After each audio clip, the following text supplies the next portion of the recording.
Everyone. My name is Ching Ting and I'm from ELTC. And I feel very honored to be here to share with you compassionate communication in education. Maybe some of you might ask, why do we need to know about compassionate communication at all, especially in the field of education? Let me share with you why. This is a reason.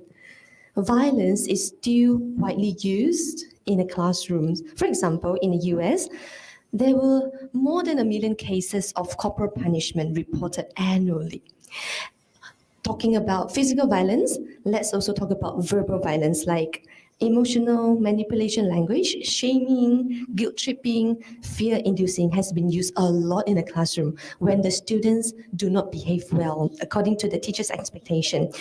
And worst of all, the parents, they are aware of the use of violence at school, but because they themselves use it at home, they do not go against it. And they even support the use at school. So let me introduce to you the NVC model or nonviolent communication model established by Dr. Marshall Rosenberg. The principle of the nonviolent communication is that both the speaker and the listener, they stay motivated solely to give and receive compassionately and to do everything that they can to let the other person know that that's our only motive. And hopefully they will join us in the process and eventually both of them will be able to respond compassionately and gently to one another instead of using harsh language. And it has been proven that NVC increases empathy, enhances interpersonal communication skills, reduces negative judgment towards student misbehavior from the point of view of teachers. And research has also shown that this model successfully addresses the issues caused by ineffective communication skills between the teacher and the students, and also caused by the poor teacher-student relationships. So these are the 4 main processes in the NVC model. The first part is observation, feeling, second, third, need, and also the fourth one is request. So when we say observation, it is purely what we see, what we hear, what we smell, what we taste, what we touch, what we think, instead of evaluation, judgment, blaming. Yeah, so as teachers, we know that usually when we are angry with the students, we go straight to the labeling. You are a naughty student. But what is the specific behavior that we observe before we label them as naughty, or you are not a good student, you are not a good teacher?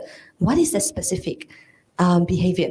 Is that because you didn't hand in the homework that I asked you to do last week? Or when I go past your classroom, I notice that the classroom is a little bit chaotic before I say you are not a good teacher. Yeah, so we want to stay purely at the observation instead of labeling, moral judgment, blaming, and all that criticism. And after we tell them what we observe, we want to tell them how we feel about it instead of what we think about it. So feelings are different from thoughts. Feelings is just purely, I feel angry or I feel annoyed. Instead of saying, I feel like you are not a good teacher or I feel that you're not good enough. So we stay purely at the feelings that emerge from what we observe. If what we observe is something that we like, there will be pleasant feelings. Satisfied, relieved, happy, proud. If something that we observe is not unpleasant to us, we will have unpleasant feelings like anger, frustration, I'm annoyed, I'm disappointed. Yeah, but usually I made these mistakes a lot as well when I was a teacher. I blame the feelings on the students instead of taking full responsibility of what I feel. So I would say, you make me angry, but is that right? They are just triggering the feelings that we have inside based on what we observe. Right? So after we identify the feelings, let's also identify what are the needs underlying these feelings. Maybe I have a need for order in the classroom, and when I observe that my students are not following my instructions, I feel annoyed. So my need is maybe peace, order, harmony, cooperation, or it could be competence. Yeah, when these needs are not fulfilled, naturally I would have unpleasant feelings. If the need for competence is fulfilled, I might feel proud. I might feel, I'm a good teacher. Yeah, that is a thought, but I feel happy. Okay, so after we can identify what we observed, our underlying feelings, what are the needs behind those feelings, and we can make proper requests. Requests is different from demands. So usually, teacher will have a lot of demands, make to the students, right? You must do this. You should do this. You shouldn't do that. Yeah, but if it is a demand, we will know it. If the person says no to us, we will be very angry. Then it is a demand in nature. Okay, so what is more important before we can even start the process of nonviolent communication is whether we are present to the here and now, whether we have the intention to connect to the other person in front of us. If there is no intention to connect, naturally there will be a lot of moralistic judgment and evaluation instead of pure observation. Usually, we won't stick to our feelings, but we will stick to our thoughts, to blame them, to criticize them, and we don't want to look at the other person's needs. And also, the request won't be request, it will be demand if we don't stay to our intention to connect with the person in front of us. So this is the core of the nonviolent communication process.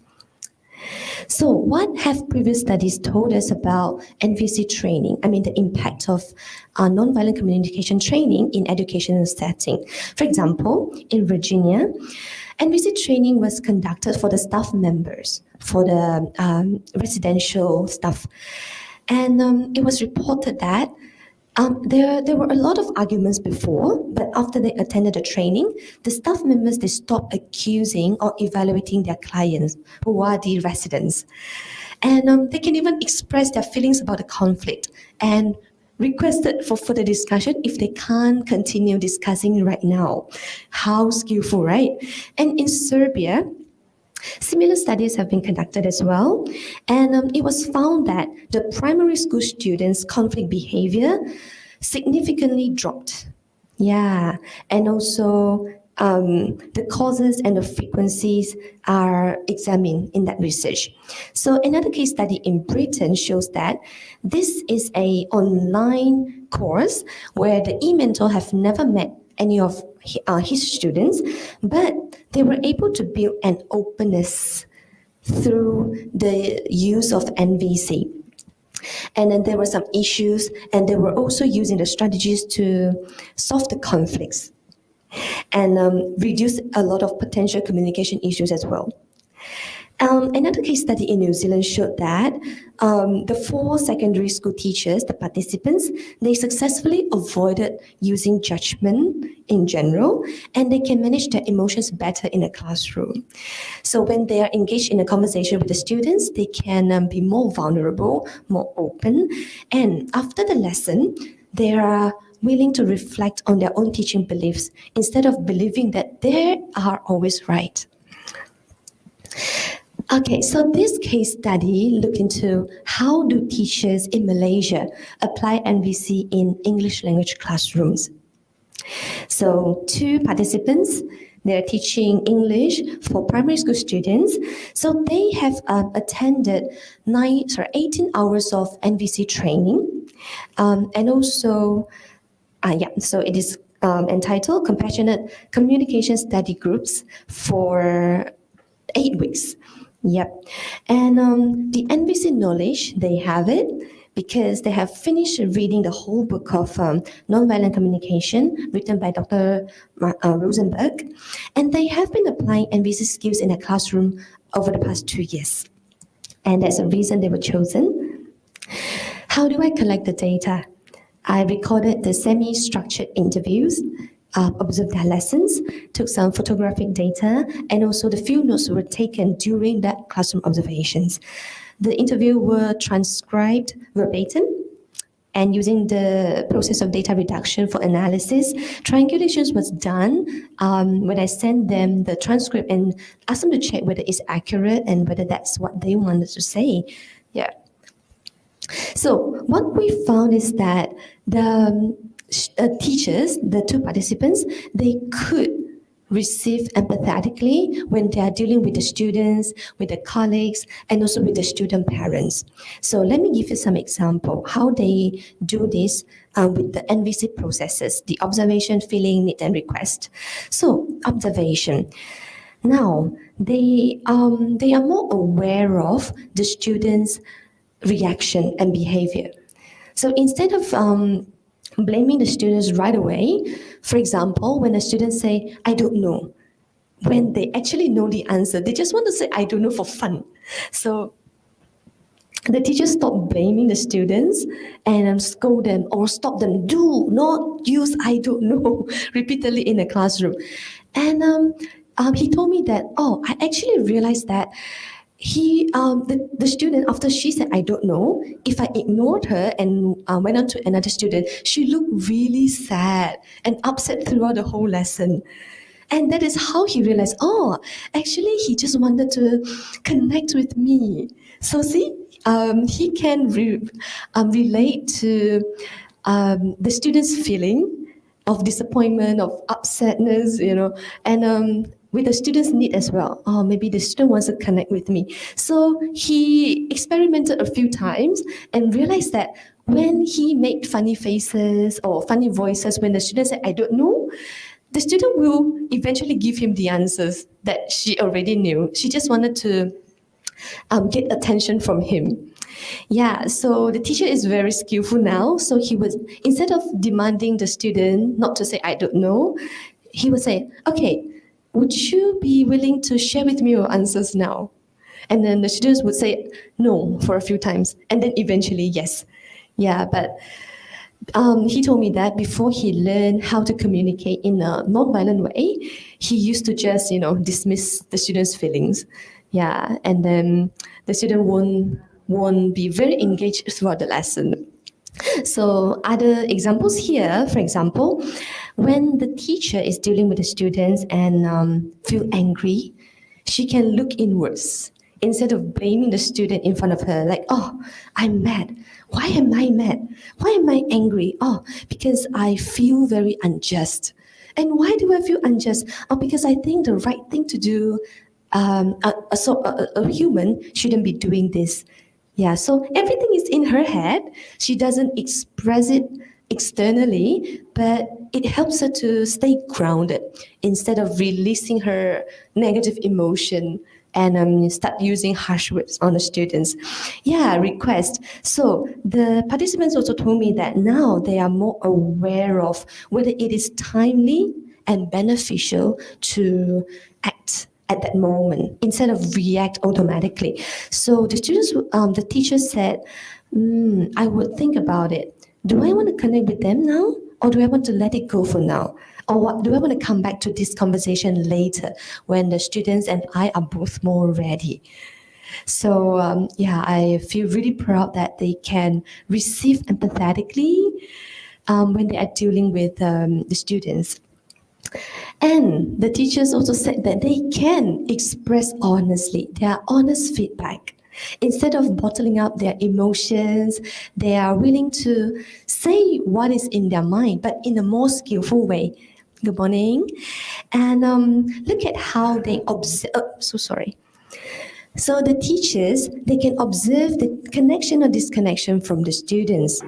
Yeah, so when they realize that the students are a little bit resistant or hesitant to connect with them, they're like, okay, I acknowledge that. But they still tell the students what they observe.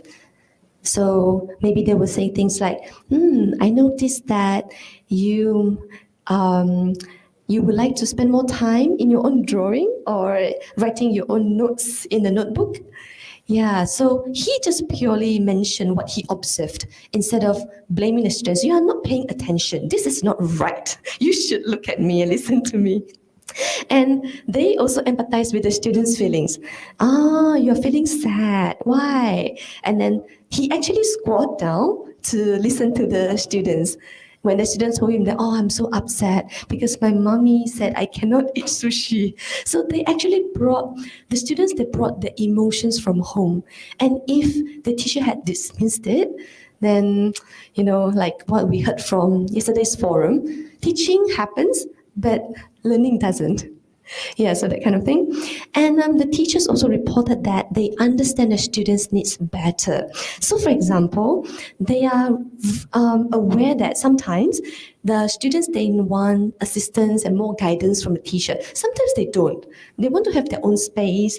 They want to have their own autonomy, their freedom of choice to work on the task individually. Sometimes in pairs, sometimes in groups. So he told me that before learning nonviolent communication, he didn't think so much about the students, having needs. He always think about how do I complete the lesson effectively, but how do the students learn is another story. Yeah, and more importantly, they started making requests, polite requests that is doable, that is specific, that is termed in a positive statement instead of using criticism, blaming, judgment, evaluation on the students when things don't go right. So, for example, when the teacher wants to help the students, they might even ask, can I help you with this? Do you want me to help? Can I assist you in this area? That is something new. At least when I was teaching, I didn't know how to make such requests. I was always demanding the students, and I regretted it a lot.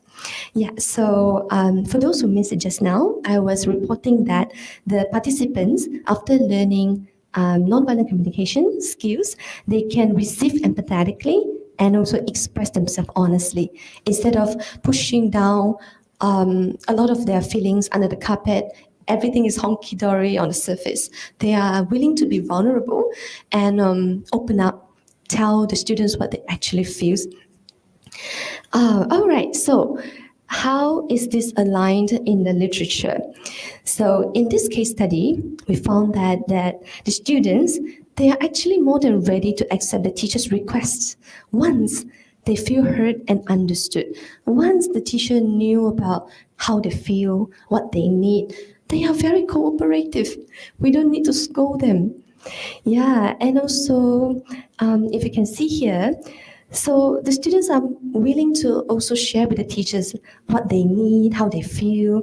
Okay, so when they are hungry, the teacher just say, okay, if you're hungry and you are not paying attention anymore, just go to the pantry and get some snacks, and then you'll be fine. So this is aligned with the literature that shows that the NVC training actually reduced conflict behavior in the primary school students effectively. And another thing is this case study also found that the students are willing to share their feelings with the teacher, like I mentioned just now. The teacher, they are also empathizing with the students a lot. So when they are not performing well, so the teacher say, don't overload. Yeah. So if you are not ready to take in more input that I want to share now, just drink a lot of water. Yeah. Just take it easy. So in the literature, studies also have shown that the NVC model enabled the mentor and the students to be openness in online mentoring relationships, even though they have never met each other before. And teacher, they are willing to communicate with the student when it is timely and beneficial, instead of reacting automatically when they are triggered, when they are angry. They scold the students, no, not anymore. So they even told me that, oh, I don't want to harm the relationship more. If I harm it more, then, it's not beneficial. Sometimes I just choose to disconnect and I will resolve it later on.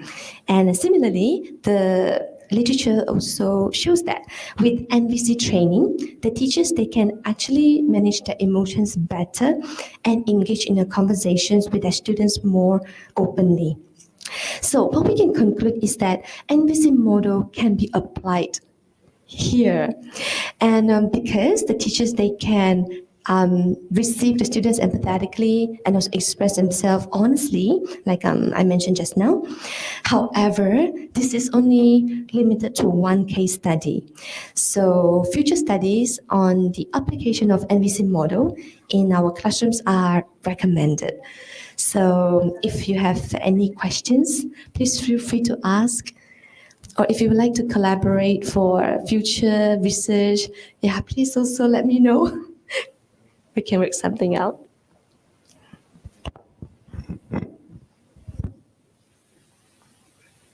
Any comments so that I can improve?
Yes.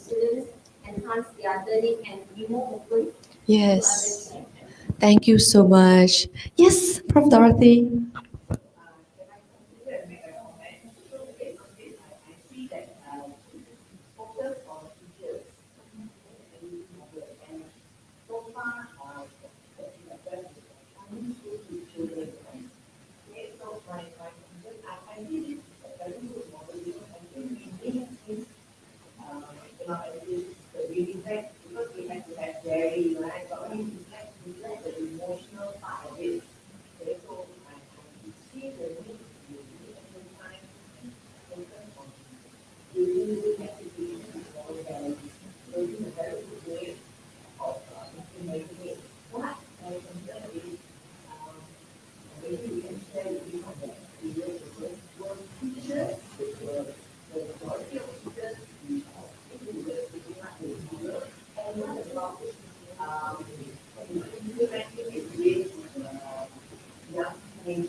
Thank you so much, Prof. Yeah, so two questions. Whether the teachers are willing to learn this and also apply it. It really depends on the teacher sometimes. And also how the trainer inspires them to learn and also apply this. I have done 9 weeks of the training for 4 tuition centers, branches of the teachers. So altogether there are 15 of them. And I I am proud to say that half of them they are actually actively applying this in the classroom, but another half, after 4 or 5 months, they forgot about what NVC is. They forgot about nonviolent communication, and they don't see a need to apply it anymore, and just fall back to their usual habitual tendency of using judgment, criticism, blaming, and yeah, the harsh words and violent communication in education. But another half, for those who really see significant changes in their teaching and also career life, they actively applying it, and they even use it among the colleagues. So, for example, one participant told me that during a Parents' Day, another teacher looked really sad after she was questioned by a female parent a lot. So she was really close to tears. And this teacher went over to ask her, "How are you feeling now? What are your needs? What kind of requests that you can make?" So using very classical NVC processes to guide and also to guide a person to express herself honestly and also to empathize with the person. Regarding another questions, whether it can work with secondary school students, I haven't I haven't done the training for secondary school teachers, but that's really interesting. My assumption is it will work better for secondary school students because I remember when I was younger, I used to be really rebellious because I thought nobody understood me. So my assumption is that if we apply this in secondary schools, it will be more effective because they really want to have somebody who really understand where they're coming from, especially when they feel that, well, nobody at home understands me. My parents don't love me. My friends don't love me. Teachers don't love me. Yeah, if we have the skills to really connect with them, how you're feeling. I care about your feeling. What is your needs? I really care about your needs. What can I do to fulfill your needs by making polite requests? I personally think it will work more significantly. Yeah, but I haven't tried it out. That could be a really good what is it area for future work. Thank you so much, Prof. Any other comments or questions? Please.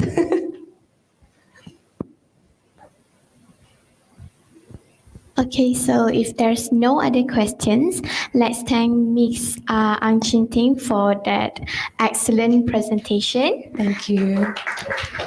So now I would like to invite Dr. Dorothy to give the certificate to the presenter.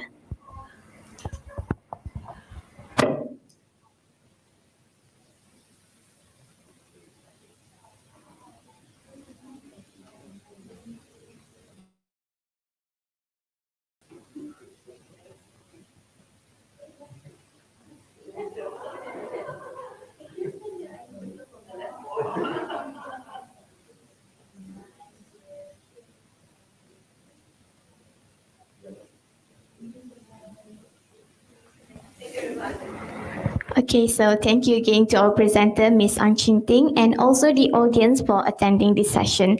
Please proceed to the next parallel session and have a pleasant day.